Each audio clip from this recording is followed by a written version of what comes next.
Hi, my name is Lauren, and I live in Los Angeles, California. I came from the East Coast to be an actress, and I love it here. I wish all my family and friends from back home could come visit me, but it's pretty far away for most of them. So I'm here to show you all my favorite things to do and see, for you to get a glimpse of my LA. My name's Lauren Billingsley, and this is my LA. I'm here in Santa Monica Pier with my good friend Cole, visiting from the East Coast. He's here for the very first time, and we're here today for a very special event, the Santa Monica paddleboat races. So come along, let's go take a look. As you approach the pier, you walk under the iconic sign. There are always parrots, street performers, and other attractions by the entrance, hoping to get the attention of the tourists, and a little bit of their money. Even on a gray morning with the marine layer or June gloom still in, the view of the beach is pretty nice. The Santa Monica Pier was built in 1909. It was the first concrete pier built on the West Coast.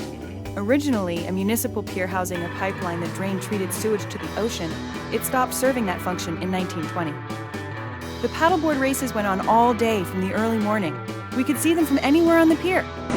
This is what we're here for, the paddleboard races.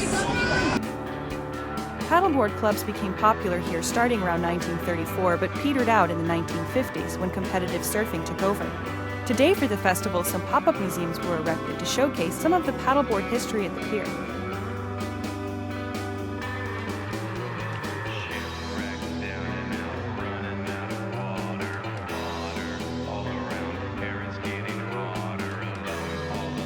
It's really cool to see the vintage photos of surfers and see some of the local history. A lot of exhibitions and artifacts were donated by local families who've been active in the surf community in Santa Monica. There was so much to see.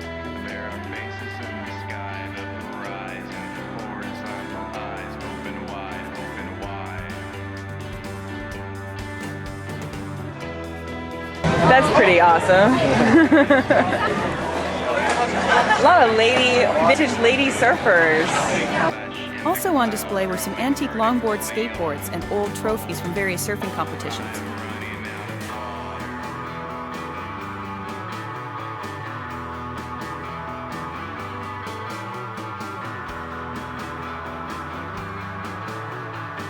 Also represented in beautiful vintage and modern photos were the Black Surfers Collective.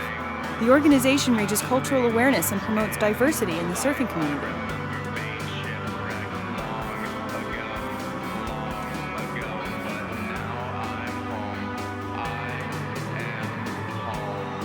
Heal the Bay had a tent up, showing some of the impact of pollution on ocean life. They have an aquarium right on the pier. We spoke to some of the volunteers who told us about their work. The number one thing is cigarette butts. Oh, wow. Where is that? Taught to freshen saltwater fish and other organisms.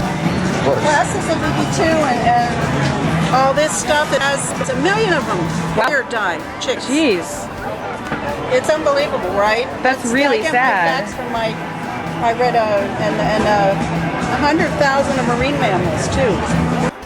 We saw the announcement of some of the race winners in the non-wetsuit division.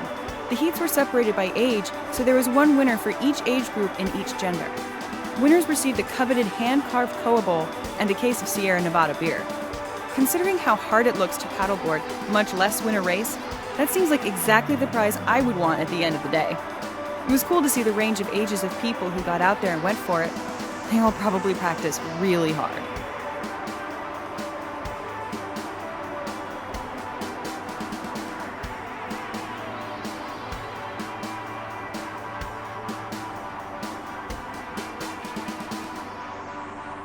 We saw some newer longboards, but I think the old ones had cooler designs.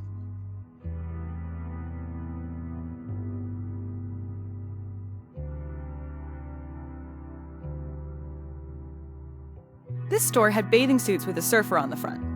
I don't know why you would want a guy plastered on your stomach. Maybe he's a famous surfer. I did buy a pair of goggles from them since I remembered I needed some. Rusty's Surf Ranch, a restaurant on the pier, erected their own surf museum. They had an impressive collection of photos and even some vintage boards.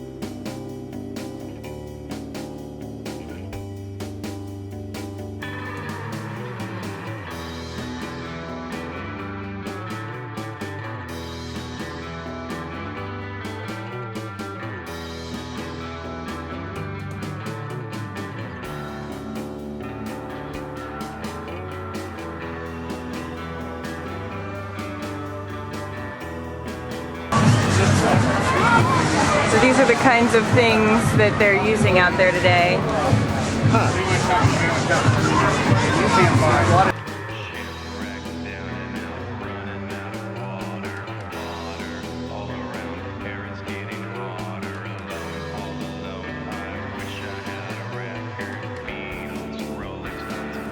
Tommy Bahama, one of the main sponsors, set up a beer and rum garden.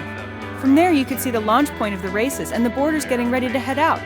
They had to launch straight from the beach, navigating the surf to where they could stand and paddle.